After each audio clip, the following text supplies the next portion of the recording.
Le programme qui suit vous est offert par les amis et les partenaires du ministère d'Andrew Wommack, qui célèbre plus de 50 ans à partager la grâce et l'amour inconditionnel de Dieu. Dieu a déjà tout pourvu par grâce et nous pouvons y accéder par la foi. Ce n'est pas ce que l'on doit faire qui compte, mais c'est ce que Jésus a déjà fait pour nous.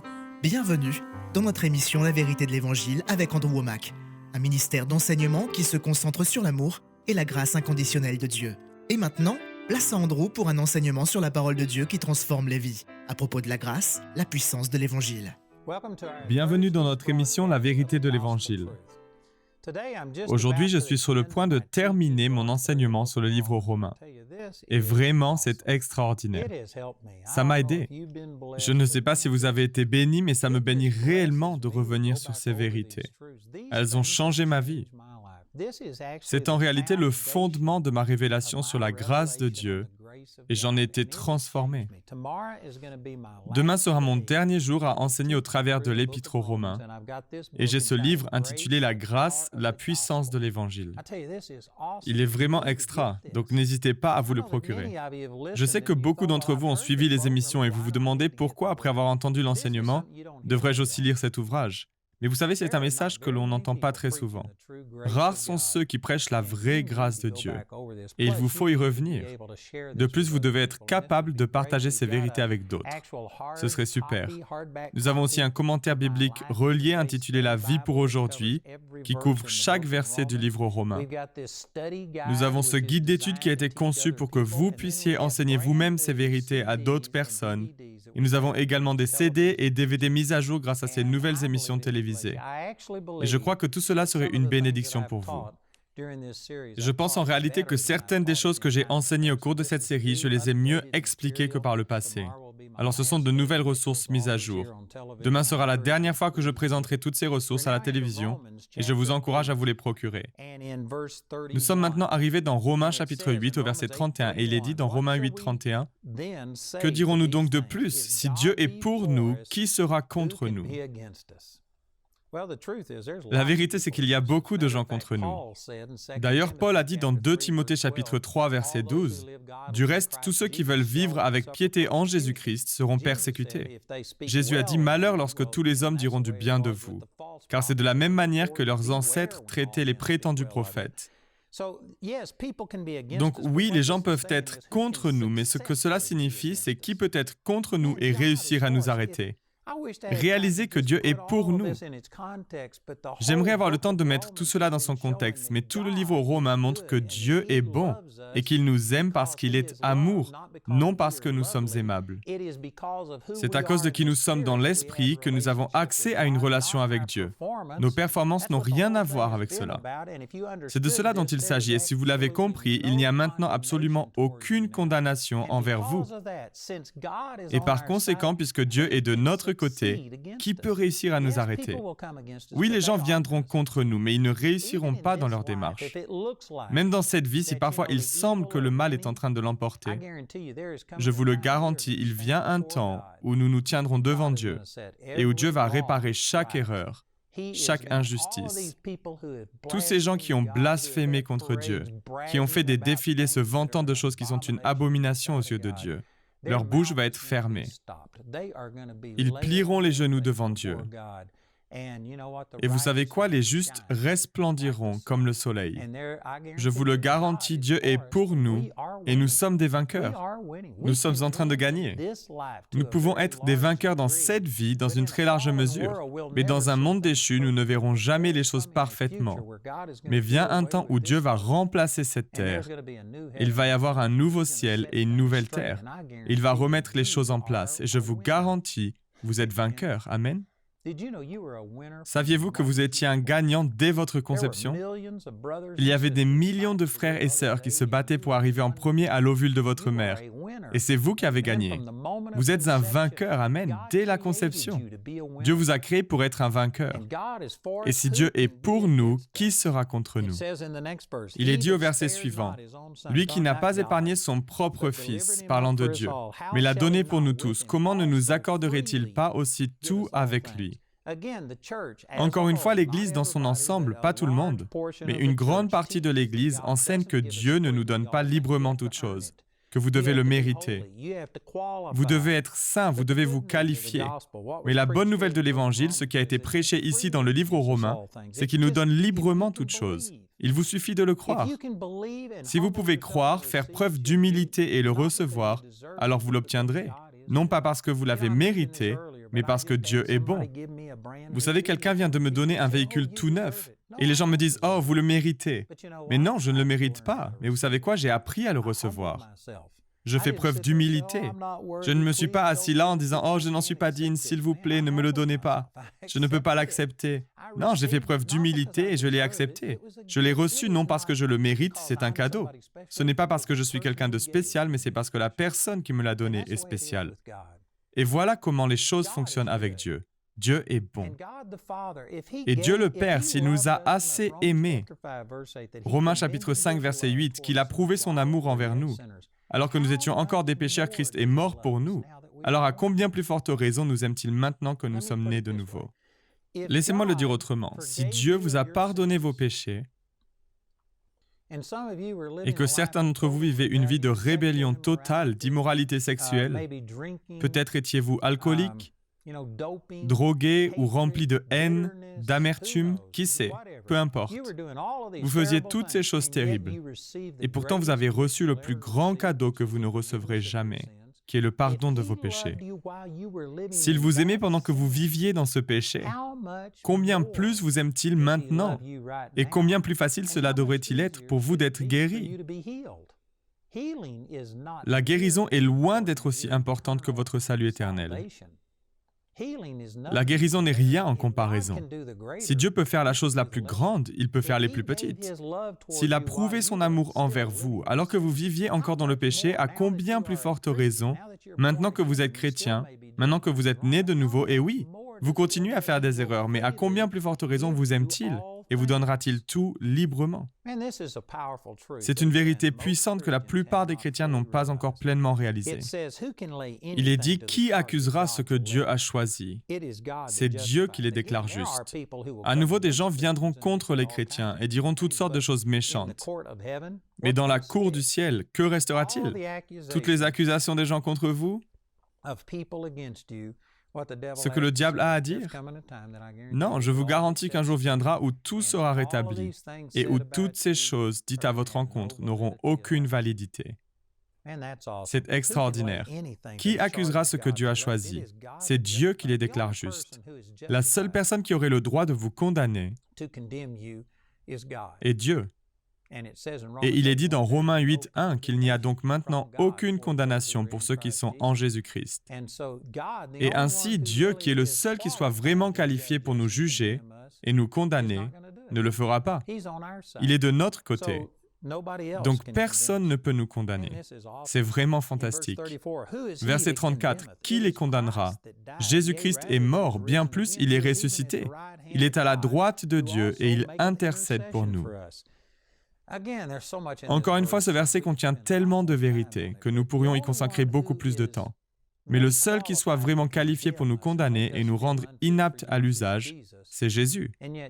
Et pourtant, Jésus n'est pas venu pour être notre juge, il est venu pour nous sauver. Il a porté toute la colère et le jugement de Dieu contre nous, et il se tient maintenant à la droite de Dieu intercédant en notre faveur.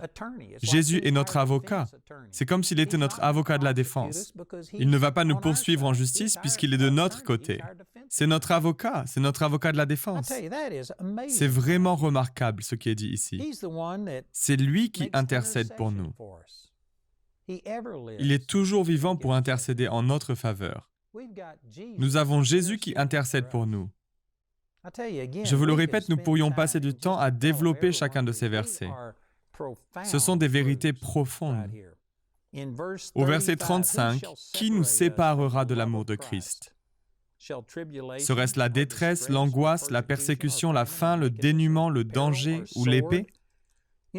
Vous savez, certains pensent que la famine les séparerait certainement du Christ, ou être persécutés, ou si quelqu'un essayait de les tuer. Et oui, ces choses peuvent être terribles. Elles peuvent être extrêmement difficiles. Mais la vérité est que vous pouvez compter sur le Seigneur, peu importe ce à quoi vous devez faire face. Aucun des bâtons que le diable nous met dans les roues ne peut nous séparer de Dieu. Aucun. Jésus l'a dit ainsi dans Jean chapitre 10. « Mon Père qui me les a donnés est plus grand que tous et personne ne peut les arracher à la main de mon Père. » Il n'y a rien d'extérieur qui puisse nous éloigner de Dieu. Si vous vous détournez de Dieu, cela vient de l'intérieur, jamais de l'extérieur. Rien ne peut vous éloigner de Dieu. Au verset 36, de fait, il est écrit, c'est à cause de toi qu'on nous met à mort à longueur de journée, qu'on nous considère comme des brebis destinées à la boucherie. Au contraire, dans tout cela, nous sommes plus que vainqueurs grâce à celui qui nous a aimés. Plus que vainqueurs. Non seulement vainqueurs, ce qui est déjà extraordinaire, mais nous sommes plus que vainqueurs.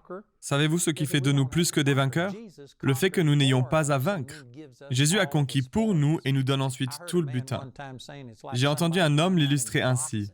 C'est comme si quelqu'un montait sur le ring pour un combat de boxe, qu'il mène une bataille sanglante. Les deux adversaires sont quasiment démolis, le combat était terrible. Et au final, vous remportez la victoire, il lève votre main, vous êtes déclaré vainqueur et vous remportez le prix, vous recevez l'argent. Puis vous rentrez chez vous et vous l'offrez à votre femme. Vous avez mené la bataille, mais elle est plus que vainqueur parce qu'elle reçoit tout le butin sans avoir eu à combattre. Dans un sens, c'est ce que Jésus a fait pour nous. Nous sommes plus que vainqueurs parce que Jésus est celui qui a combattu le diable. Il est celui qui a porté toute la douleur et la souffrance. Et pourtant, il nous donne tous les bénéfices. C'est merveilleux. Nous sommes plus que vainqueurs. C'est extraordinaire. Merci Jésus d'être plus que vainqueurs.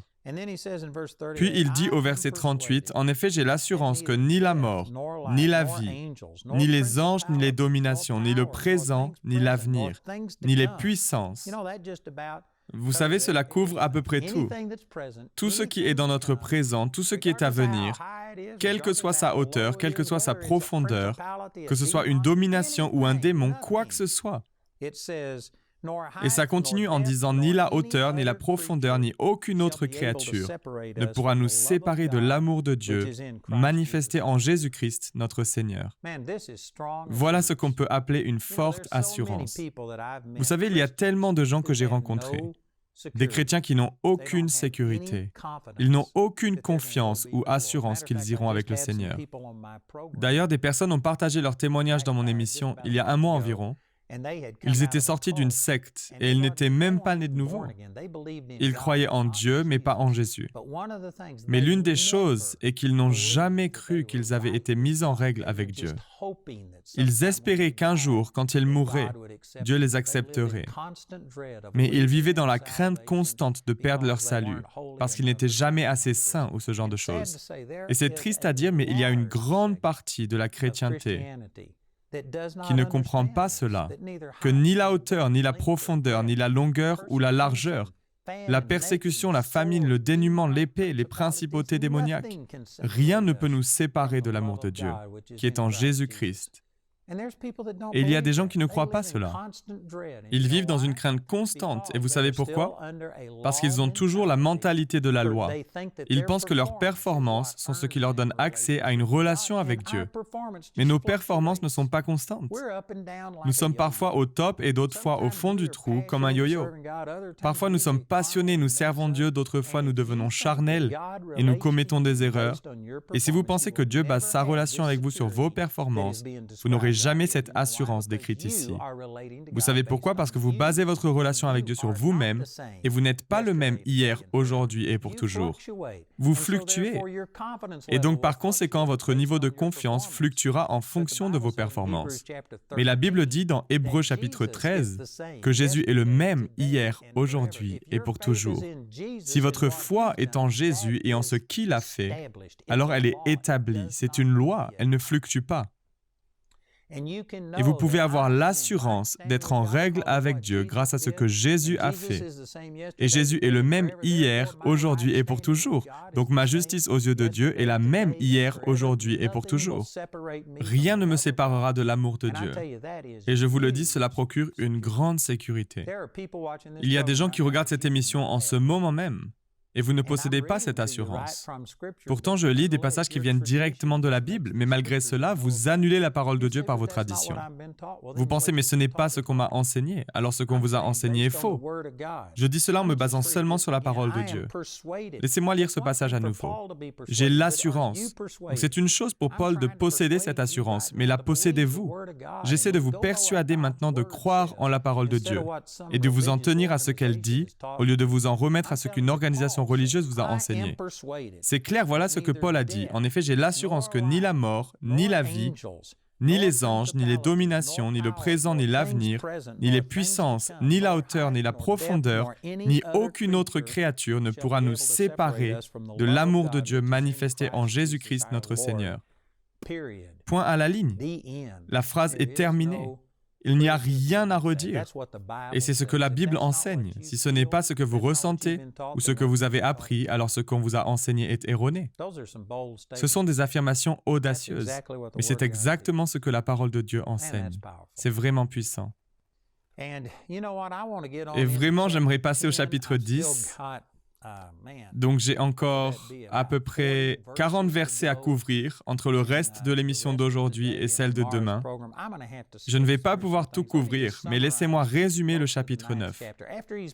Après avoir fait ces déclarations merveilleuses selon lesquelles tout vient de la grâce de Dieu, eh bien ceci soulève la question, qu'en est-il de tous les Juifs? Paul écrivait à des Hébreux, des Juifs, des gens qui étaient soumis à ce système religieux. Et il dit qu'il aime les Juifs. Il dit dans les premiers versets du chapitre 9, « Je dis la vérité en Christ. Je ne mens pas, ma conscience m'en rend témoignage par le Saint-Esprit. J'éprouve une grande tristesse et j'ai dans le cœur un chagrin continuel. Oui, je voudrais être moi-même maudit et séparé de Christ pour mes frères, mes propres compatriotes. » Il éprouve un amour fort. Souhaiter pouvoir, d'une manière ou d'une autre, aller en enfer à la place de quelqu'un. Mais vous savez, c'est inutile parce que Jésus l'a déjà fait. Il a déjà porté notre punition. Et il n'est donc pas nécessaire que nous devenions un substitut pour d'autres personnes. Jésus l'a fait. Mais Paul exprime son amour pour les Juifs. Il souhaitait par-dessus tout qu'ils soient sauvés, tellement qu'il était prêt à aller en enfer si cela avait pu sauver les Juifs. C'est dire combien il les aimait. Et il commence à parler du plan de Dieu pour les Juifs. Même s'il l'avait dans l'ensemble rejeté, et bien sûr il y avait des milliers, peut-être plus de Juifs qui sont nés de nouveau. Mais dans l'ensemble, les Juifs n'ont pas accepté Jésus comme leur Messie. Et à cause de cela, l'Église a été mise à sa place. Cela ne signifie pas que les Juifs... Vous savez, je ne suis pas de ceux qui prêchent la théologie du remplacement, où l'Église est maintenant l'héritière de tout ce qui a été promis aux Juifs. Je crois qu'il y a encore des promesses faites aux Juifs qui se réalisent aujourd'hui. Je crois que la nation juive qui a été rebâtie en 1948, qui est redevenue une nation, je crois que ce sont des prophéties qui se sont réalisées. Je crois qu'il y a des prophéties qui sont en train de s'accomplir dans la nation d'Israël. Et je crois que le peuple de Dieu a encore des prophéties qui le concernent et qui s'accomplissent. Je ne crois pas que l'Église a remplacé ou mis de côté les Juifs, mais nous avons été greffés et maintenant nous sommes le peuple de Dieu. Et nous sommes sous la bénédiction de Dieu de la même façon que la nation juive l'était et nous avons été élevés. Et Paul parle de cela ici même. Mais il poursuit en disant qu'il y a une restauration future et des promesses concernant les Juifs qui vont s'accomplir. Donc il dit tout cela à des gens qui ont écouté tout ce qu'il avait à dire sur le fait que la loi n'a jamais été la façon de s'approcher de Dieu, qu'elle ne servait qu'à nous montrer notre besoin de Dieu, qu'elle n'a pas rendu les Juifs plus spéciaux ou importants que d'autres. D'ailleurs, je ne me suis pas vraiment concentré sur ces versets, mais au chapitre 2 et 3, il dit que les vrais Juifs sont ceux qui le sont de cœur, qui ont embrassé la foi d'Abraham, et pas seulement ceux qui descendent physiquement d'Abraham. Donc c'est ce dont il parle au chapitre 9. Et l'un des versets que je veux lire, et j'aborde beaucoup de sujets ici, mais au chapitre 9, il cite Ésaïe, et il montre des prophéties d'Ésaïe qui parlent d'une future restauration, qu'il y a toujours un plan pour le peuple de Dieu à la fin des temps. Et vers la fin de ce chapitre 9, il dit au verset 30, « Que dirons-nous donc ? Des non-juifs qui ne recherchaient pas la justice ont obtenu la justice, celle qui vient de la foi. » Laissez-moi ajouter que pour nous, cela ne signifie pas grand-chose. Mais pour les Juifs du temps de Paul, c'était un blasphème. C'était très offensant pour eux. Parce que les Juifs croyaient qu'à travers la loi, ils avaient accès à Dieu et que personne d'autre ne l'avait. Ils ne croyaient pas que les gentils, les non-Juifs, pouvaient avoir une relation avec Dieu. Et Paul disait que les gentils avaient été mis en règle avec Dieu et que les Juifs passaient à côté de ce cadeau. Les religieux étaient furieux d'entendre cela. Voilà pourquoi Paul a été lapidé et laissé pour mort. Voilà pourquoi il a été mis en prison. Les gens avaient ce message en horreur, c'était très offensant. Ce que nous dirions aujourd'hui, puisque les Juifs et les gentils ne sont pas au centre des préoccupations actuelles, ce que nous dirions aujourd'hui, c'est que les gens qui ne vont pas à l'Église ou les impies ont obtenu une relation avec Dieu plus profonde que ceux qui vont à l'Église tout le temps, qui vivent une vie sainte mais qui placent leur confiance dans leur sainteté. Vous voyez, voilà qui est très offensant pour les religieux d'aujourd'hui. De dire que cette personne là-bas qui n'a pas fait toutes les bonnes actions que j'ai faites, Dieu l'aime plus qu'il ne m'aime. Absolument. Si vous placez votre confiance dans votre propre bonté, alors qu'ils acceptent le salut comme un don, alors oui, ils ont une relation avec Dieu plus profonde que ce que vous avez en tant que personne sainte qui place sa confiance dans sa propre justice. C'est très offensant pour les gens aujourd'hui.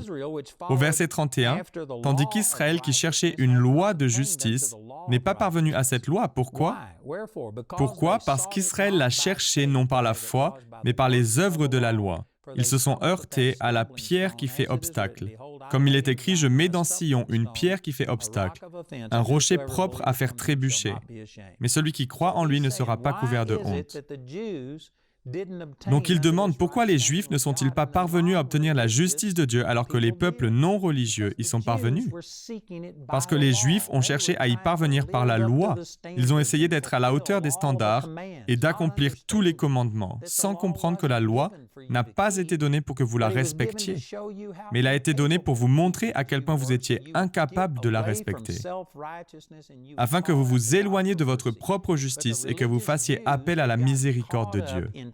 Mais les Juifs religieux s'étaient laissés séduire par l'idée qu'ils pouvaient y parvenir, qu'ils pouvaient être saints et que par conséquent, Dieu était obligé d'intervenir dans leur vie parce qu'ils avaient vécu de manière sainte.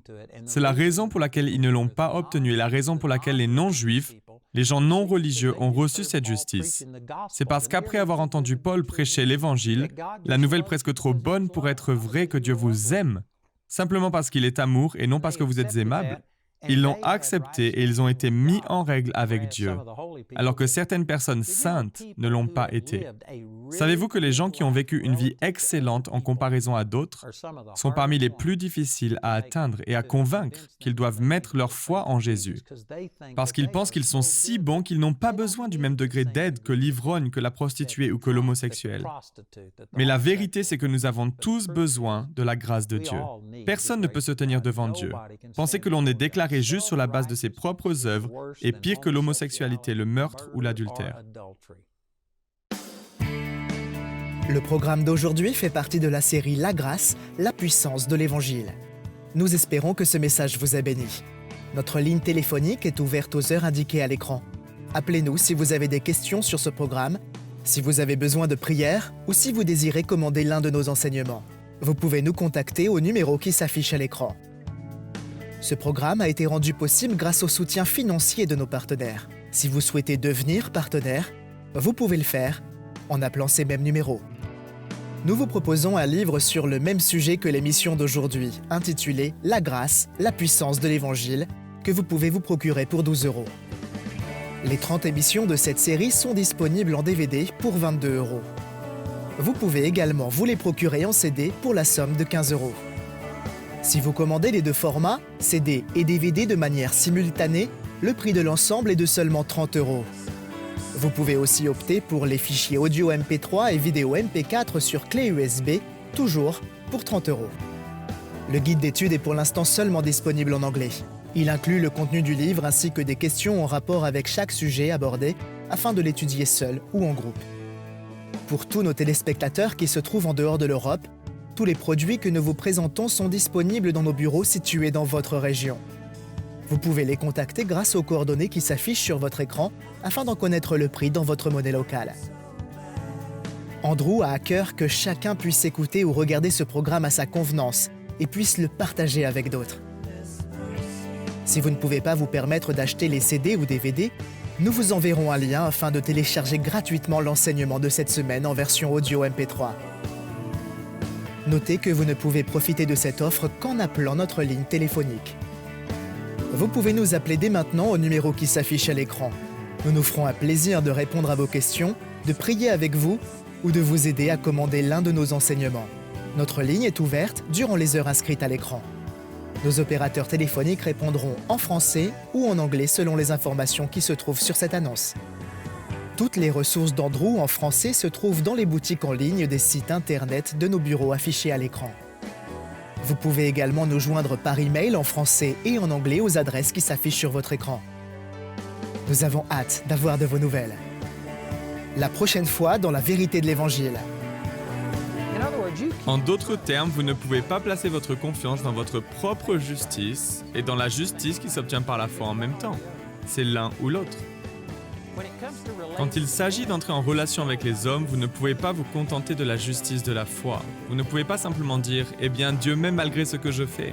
Et tout cela peut être vrai. Dieu vous aime malgré ce que vous faites. Et je vous garantis, les hommes vous enfermeront si vous violez la loi. Quoi que Dieu pense de vous.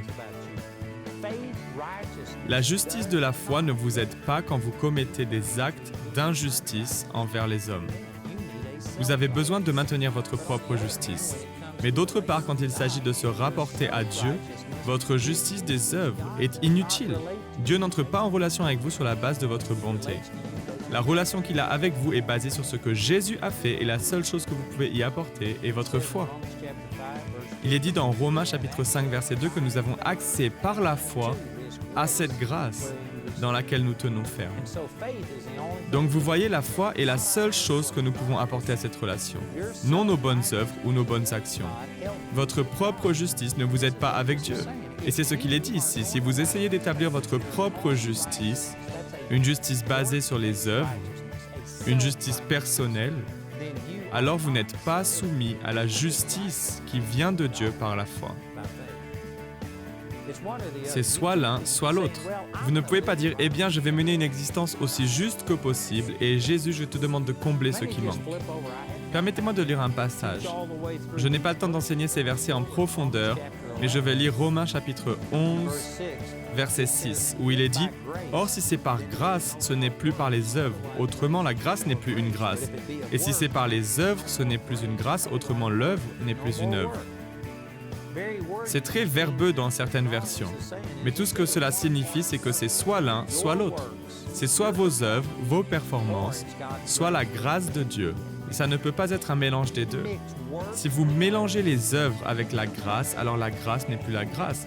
Et si vous mélangez la grâce avec les œuvres, alors les œuvres ne sont plus les œuvres.